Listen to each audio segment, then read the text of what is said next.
Praise the lord పిల్లలు, welcome to beginner class. అందరు సిద్ధంగా ఉన్నారు కదా? మనం ప్రార్థనతో లెసన్ స్టార్ట్ చేసుకుందాం. అందరూ మోకరించి చేతులు జోడించి కళ్ళు మూసుకోండి. పరిశుద్ధ దేవానికి స్తోత్రం చెల్లిస్తున్నామయ్యా. మీ సన్నిధి మా మధ్యలో ఉంచండి ప్రభా. బిడ్డలతో మీరు మాట్లాడండి, వారికి మీ మాటలు అర్థం కావడానికి మీరు సహాయం చేయమని యేసు పరిశుద్ధ నామంలో అడిగి వేడుకుంటున్నాము తండ్రి, ఆమేన్. ఈరోజు మనం 30వ లెసన్ చూసుకుందాం. స్టెఫెను మొదటి హతసాక్షి, ఇంగ్లీష్లో స్టీఫెన్ ద ఫస్ట్ మార్టియర్.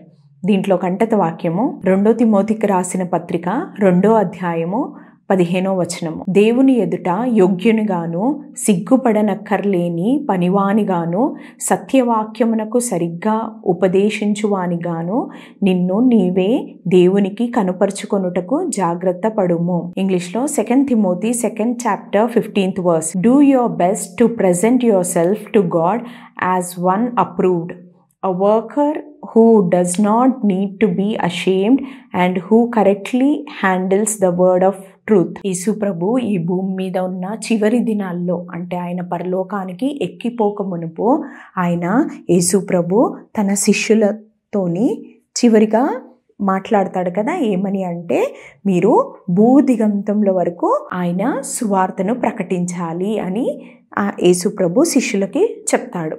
భూదిగంతంలో వరకు వెళ్ళి యేసు ప్రభుని గూర్చిన సువార్తను ప్రకటించమని చెప్తాడు. అయితే ఆయనని, యేసు ప్రభువుని అక్కడున్న ప్రజలు సిలువకేశారు కదా. యేసు ప్రభుని సిలువకేసి చంపారు. అయితే యేసు ప్రభువుని చంపిన ఆ ప్రజలు యేసు ప్రభు యొక్క శిష్యులను కూడా వదిలిపెడతారా? యేసు ప్రభు యొక్క శిష్యులను కూడా ఈ సువార్త ప్రకటిస్తున్నందుకు వారిని కూడా చంపుతారు. అయితే ఈ యొక్క యేసు ప్రభు యొక్క సువార్తను అనేక ప్రజలకి చెప్తూ ఉండగా, ఆ సువార్తను వ్యాప్తింపజేస్తూ ఉండగా, ఆ యొక్క సువార్తను బట్టి, యేసుక్రీస్తుని బట్టి మొట్టమొదటిగా చంపబడిన వ్యక్తి, అంటే హతసాక్షిగా మారిన వ్యక్తి ఎవరంటే స్టెఫెను. ఇక్కడ చూడండి, స్టెఫెను హతసాక్షిగా అంటే యేసు ప్రభు మీదున్న విశ్వాసమును బట్టి, ఆయనను గురించిన సాక్ష్యంను బట్టి చంపబడిన ఎడల, అంటే ప్రజలు యేసు ప్రభువుని బట్టి చంపిన ఎడల ఎవరినైనా వారు హతసాక్షులు అంటారు. అయితే యేసు ప్రభు యొక్క సువార్తను బట్టి మొట్టమొదటిగా హతసాక్షిగా మారిన వ్యక్తి ఎవరంటే స్టెఫెను. యేసు ప్రభు యొక్క శిష్యులు కూడా తర్వాత దినాల్లో ఆ సువార్తను బట్టి చంపబడతారు. కానీ అందరికంటే ముందుగా చంపబడిన వ్యక్తి ఎవరంటే స్టీఫెన్. అయితే అతని గురించి మనం ఈ క్లాస్లో నేర్చుకుందాం. యేసు ప్రభు పరలోకమునకు ఆరోహణమైన తర్వాత శిష్యులు యేసు ప్రభు ఆజ్ఞాపించిన ప్రకారంగా సువార్తను ప్రకటించడం ప్రారంభించారు. అయితే వారు పరిశుద్ధాత్మతో నిండుకొని ఇంకా గొప్ప శక్తితోని సువార్తను ప్రకటించడం ప్రారంభించారు. అయితే ఈ విధంగా వారు సువార్తను ప్రకటిస్తుండగా అనేక ప్రజలు యేసయ్యందు విశ్వాసం ఉంచి ఇంకా సంఘంలో చేర్చబడేరి. అయితే యెరూషలేములో ఇంకా విశ్వాసుల యొక్క సంఖ్య ఉంది కదా, అది చాలా ఎక్కువైపోయింది. అనేకులు యేసు ప్రభుని విశ్వసించడం ప్రారంభించారు. ఈ విధంగా విశ్వాసుల యొక్క సంఖ్య ఎక్కువైపోయింది. ఆ సమయంలో ఒక సమస్య వచ్చింది. ఏంటంటే, అక్కడ ఉన్న వీరందరూ యూదులు. అయితే ఈ యూదుల్లో గ్రీకు భాష మాట్లాడే యూదులు ఉన్నారు, హెబ్రీ భాష మాట్లాడే యూదులు ఉన్నారు. అయితే వారి మధ్యలో ఒక సమస్య వచ్చింది. ఏంటంటే, అక్కడున్న ఆ సంఘంలో ఉన్న విధవరాళ్ళు, అంటే భర్త చనిపోయిన వారు ఉంటారు కదా, విధవరాళ్ళు, వారిని తక్కువగా చూస్తున్నారు అని ఒక గుంపు వారు చెప్తున్నారు. అంటే వారిని తక్కువగా చిన్న చూపు చూస్తున్నారు, వారిని పట్టించుకోవడం లేదు అని ఒక గుంపు వారు చెప్తున్నారు. అయితే ఆ యొక్క సమస్యని పరిష్కరించడానికి శిష్యులు ఉన్నారు కదా, ఈ విధంగా శిష్యులు ఉన్నారు కదా, వాళ్ళు ఒక నిర్ణయం తీసుకుంటారు. ఏం నిర్ణయం తీసుకుంటారంటే, వీరు సంఘంలో ఉన్న విశ్వాసుల్లో వారిలో ఆత్మతోనూ జ్ఞానంతోనూ నిండుకొని ఉన్న 7 ఎన్నుకుంటారు. ఈ విధంగా 7 ఆత్మతోనూ జ్ఞానంతో ఉన్న 7 ఎన్నుకుంటారు. ఇక్కడ చూడండి, 7 అంటే శిష్యులు ఉన్నారు కదా, ఆ శిష్యులు సువార్త ప్రకటిస్తూ వెళ్ళిపోతూ ఉంటారు కదా. అయితే సంఘంలో ఉన్న సమస్యలను, ఇంకా విధవరాండ్ర యొక్క పరిస్థితిని, ఇంకా ఇతర ప్రజల యొక్క సమస్యలన్నీ చూసుకోవడానికి 7 ఎన్నుకుంటారు. ఆ 7 మీద శిష్యులు చేతులు ఉంచి ప్రార్థన చేస్తారు. చూడండి, ఈ విధంగా వారిని ప్రార్థన చేసి ఎన్నుకుంటారు. అయితే దానిలో ఒక వ్యక్తి ఎవరంటే స్టెఫెను. ఈ 7గురిలో ఒక వ్యక్తి ఎవరంటే స్టెఫెను. ఈ స్టెఫెన్ గురించి మనం ఇప్పుడు విందాం. ఆ సమయంలో దేవుని వాక్యం బహుగా విస్తరింపబడుతూ ఉంది. ఆ సమయంలో అనేక యూదులు వాక్యం వింటూ ఉన్నారు. శిష్యుల ద్వారా దేవుని యొక్క వాక్యం ఎంతో విస్తరింపబడుతుంది. ఆ సమయంలో యూదుల్లో ఉన్న యాజకులు, దేవుని మందిరంలో సేవ చేయు యాజకులు, వారు కూడా యేసు ప్రభుని సొంత రక్షకునిగా అంగీకరించారు.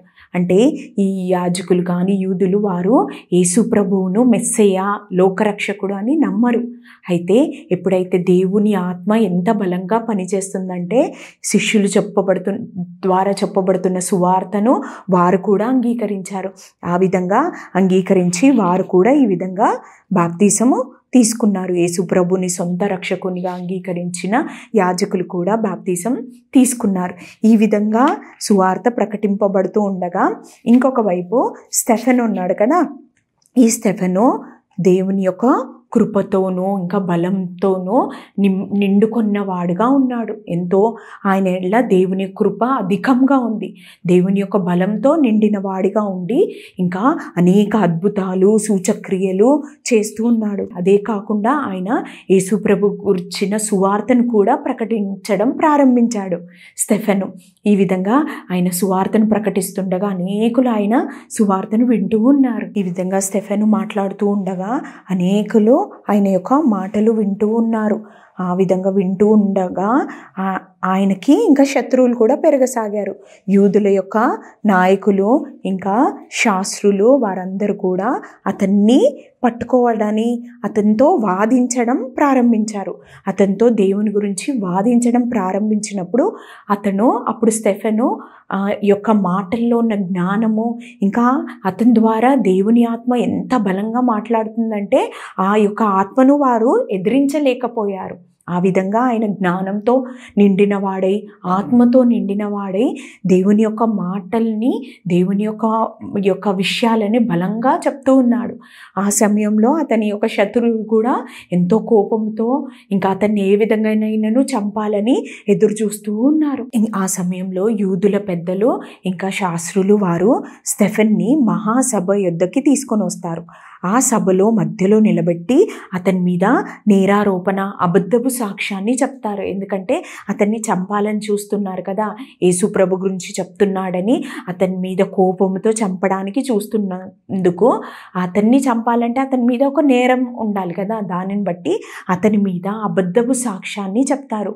ఆ అబద్ధపు సాక్ష్యం ఏంటంటే ఈ యొక్క స్టెఫెను ఏమని చెప్తున్నాడని అబద్ధ సాక్ష్యము వీళ్ళు చెప్తున్నారంటే, స్టెఫెన్ అంట నజరేయుడైన యేసు ఉన్నాడు కదా, ఆయన ఈ స్థలంని, వారున్న స్థలాన్ని పాడు చేసి ఇంకా మోషే ఇచ్చిన ఆచారములను మోషే చేత ఇవ్వబడిన ఆచారాలు ఉన్నాయి కదా, అవన్నిటినీ మారుస్తాడు యేసు ప్రభు అని ఈ యొక్క స్టెఫెను చెప్తున్నప్పుడు మేము విన్నామని ఈ యొక్క యూదుల పెద్దలు, శాస్త్రులు చెప్తున్నారు.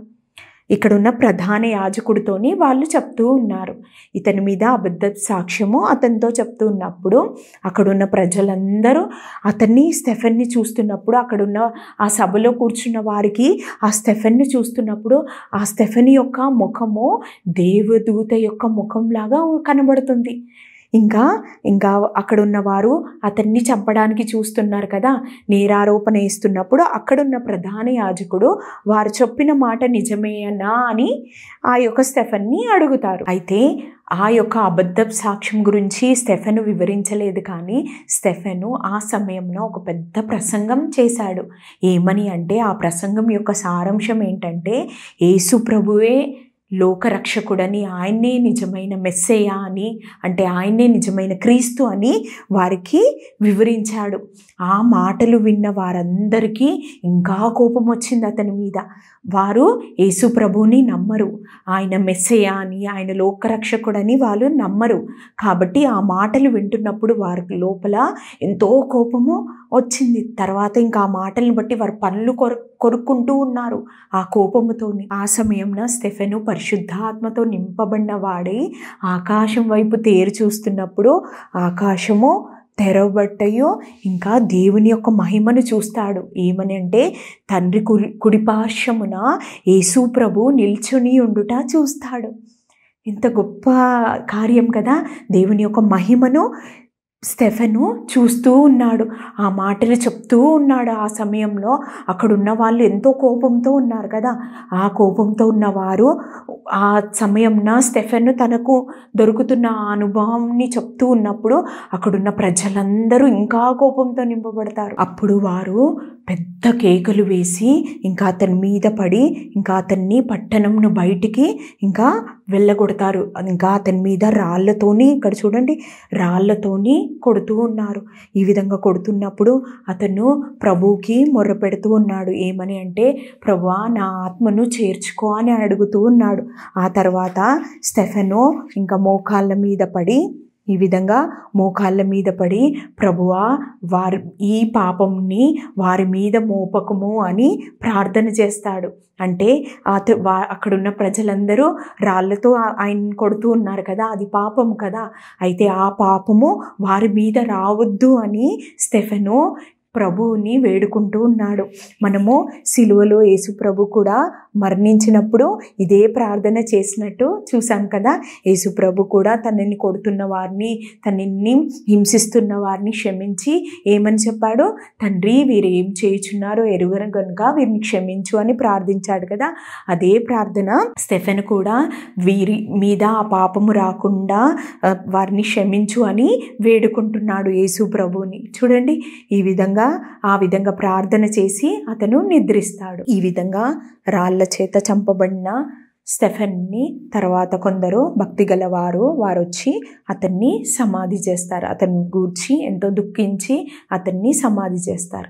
ఈ విధంగా ఈ యొక్క స్టెఫెను యేసుప్రభు నామము నిమిత్తము, అంటే యేసుప్రభు యొక్క విశ్వాసమును బట్టి, ఆ యొక్క సాక్ష్యంను బట్టి అతను చంపబడినాడు. కాబట్టి అతను యేసుక్రీస్తు కొరకు హతసాక్షిగా మార్చబడినాడు.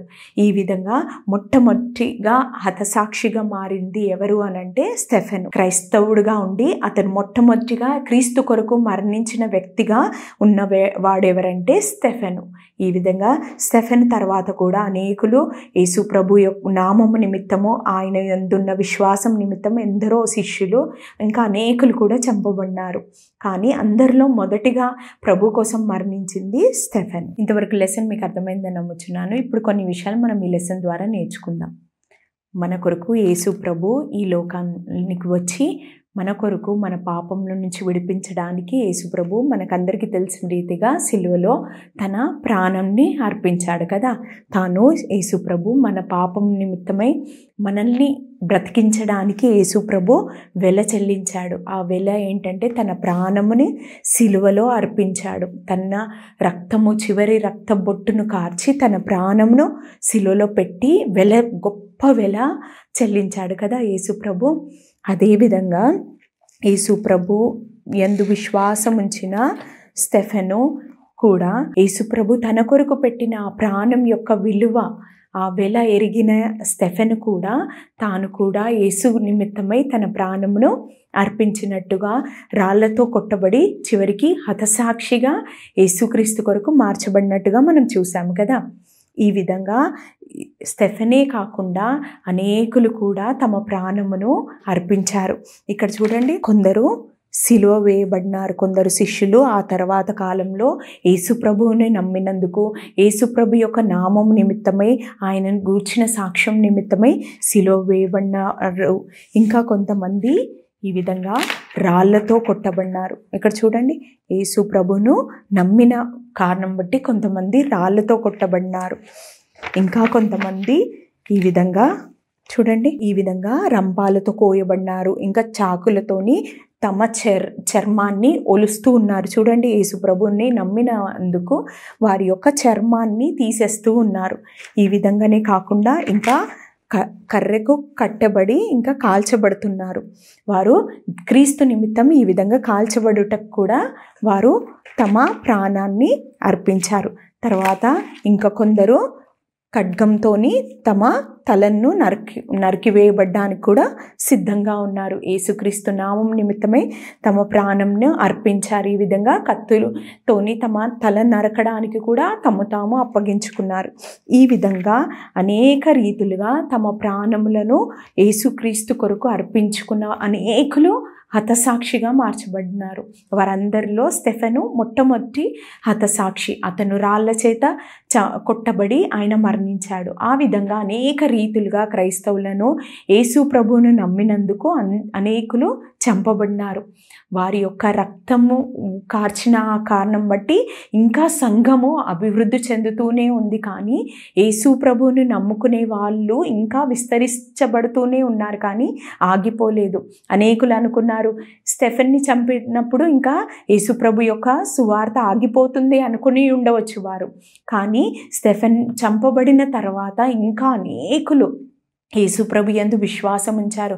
అనేకులు సంఘంలో చేర్చబడినారు. అనేకులు విశ్వాసులుగా మార్చబడినారు. ఆ యేసుక్రీస్తు కోసం అనేకులు తమ ప్రాణంను కూడా విడిచిపెట్టడానికి సిద్ధపడినారు. సంతోషంతో వారు అప్పగించుకున్నారు. ఏ విధంగా అయితే స్టెఫెను తన ప్రాణంను అర్పించినప్పుడు తను తాను అప్పగించుకున్నప్పుడు ఒక దర్శనం కలిగింది కదా. ఆయన దేవుని యొక్క మహిమను చూశారు. తండ్రి కుడిపార్శ్వమున యేసుక్రీస్తు నిలబడి ఉన్నట్టుగా చూశాడు కదా. అయితే బహుశా నిలబడి ఉన్న యేసుక్రీస్తు ఎప్పుడు స్టెఫెను పరలోకానికి వస్తాడా ఆహ్వానించడానికి నిలబడి ఉండొచ్చు కదా. ఎందుకంటే తన కొరకు ప్రాణం పెట్టిన బిడ్డల పట్ల దేవుడు తప్పకుండా దాని యొక్క ఫలం ఇస్తాడు. వారికి బహుమానం ఉంటుంది. ఈ విధంగా ఏ విధంగా అయితే స్టెఫెను తన ప్రాణం నర్పించాడో పరలోకంలో యేసుక్రీస్తు సిద్ధంగా ఉన్నాడు ఆయనని ఆహ్వానించడానికి, ఆయనకి బహుమానం ఇవ్వడానికి. ఈ విధంగా అనేకులు తమ ప్రాణములను అర్పించడానికి వెనకాడలేదు. ఎంతో సంతోషంగా తమ ప్రాణములను యేసుక్రీస్తు కొరకు యేసుక్రీస్తు తన్ను తాను అప్పగించుకుంటు కదా మనల్ని రక్షించడానికి. ఆయన తన్ను తానే అప్పగించుకున్నాడు. తన సమస్తాన్ని మన కొరకు ఇచ్చాడు. ఆ యేసుక్రీస్తు కోసం కూడా అనేకులు ఆనాటి నుంచి ఈనాటి వరకు కూడా అనేకులు తమ ప్రాణంని ఇవ్వడానికి ఎంతోమంది సిద్ధంగా ఉన్నారు. అయితే ఈ దినాల్లో మీరు కూడా చిన్నబిడ్డలైన మీరందరూ కూడా యేసు ప్రభు కొరకు సిద్ధంగా ఉండాలి. ఆయన కొరకు మీ జీవితాన్ని అర్పించడానికి మీరు ఆయన కొరకు మీ హృదయాన్ని మొదటగా ఆయనకు అర్పించి ఆయనని మీ హృదయంలోనికి ఆహ్వానించి ఆయన కొరకు ఎన్ని హింసలైనను నిందలైనను భరించడానికి మీరు సిద్ధంగా ఉండాలి. యేసు ప్రభువును అంగీకరించుచున్నప్పుడు అనేకులు మిమ్మల్ని హేళన చేయవచ్చు, నిందించవచ్చు. ఏ విధంగా అయితే స్టెఫెన్ని హింసించారు కదా, ఆయన మీద కోపంతో ఉగ్ర రూపం గల వారుగా ఉన్నారు ఆ యూదులు. కానీ అక్కడున్న స్టెఫెను భయపడలేదు, ధైర్యంగా యేసు గురించి సాక్ష్యం ఇచ్చాడు. అదేవిధంగా చిన్నబిడ్డలైన మీరు కూడా ఆ యేసు గురించి ధైర్యంగా సాక్ష్యం ఇవ్వాలి. ఎన్ని నిందలు అవమానములు వచ్చినా కూడా మీరు భరించాలి.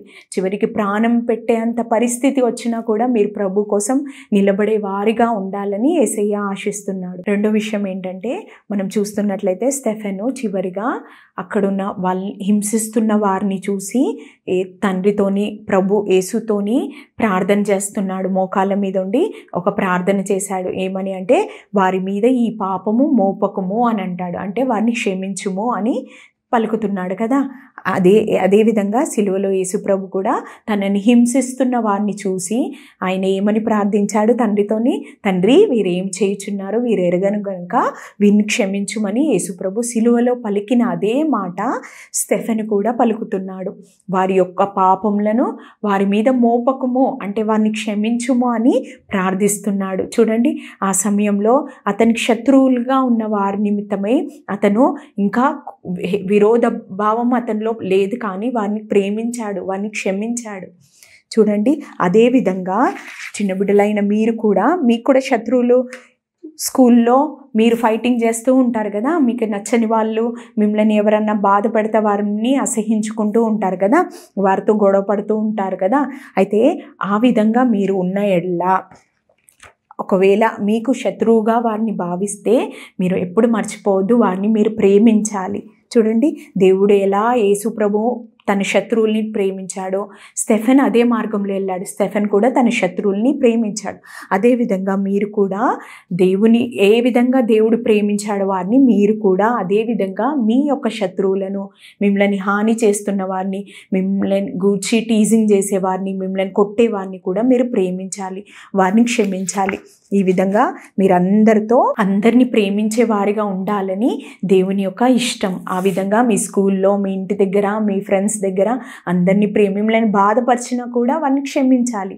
అది యేసయ్య మనసు. ఆ విధంగా మీరు ఉండాలని యేసయ్య ఆశిస్తున్నారు. ఇప్పుడు మనం ప్రార్థనతో ఈ క్లాస్ని ముగించుకుందాం. అందరూ మోకరించి చేతులు జోడించి కళ్ళు మూసుకుని, పరిశుద్ధ దేవానికి స్తోత్రం చెల్లిస్తున్నామయ్యా. ఇంతవరకు మీ సన్నిధి మాకు తోడుగా ఉంచినందుకే వందనాలు.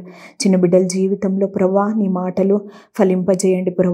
వారు నీకు సాక్షులుగా, నీ నామం నిమిత్తమై వారు అనేక పరిస్థితుల్లో కూడా నీకు సాక్షిగా వారి బిడ్డలు ఉండడానికి ప్రభా ఈ దినాల్లో ప్రభా నీవే వారిని బలపరచుము తండ్రి. నీకు సాక్షిగా వారిని నిలబెట్టు ప్రభా. ఏ విధంగా అయితే స్టెఫెను నీకు సాక్షిగా నీ మరణం వరకు నమ్మకంగా ఉన్నారో ఆ విధంగా బిడ్డలైన వారందరూ కూడా మరణం వరకు నమ్మకంగా ఉండడానికి సహాయం చేయమని యేసు పరిశుద్ధ నామంలో అడిగి వేడుకుంటున్నాము తండ్రి. ఆమేన్.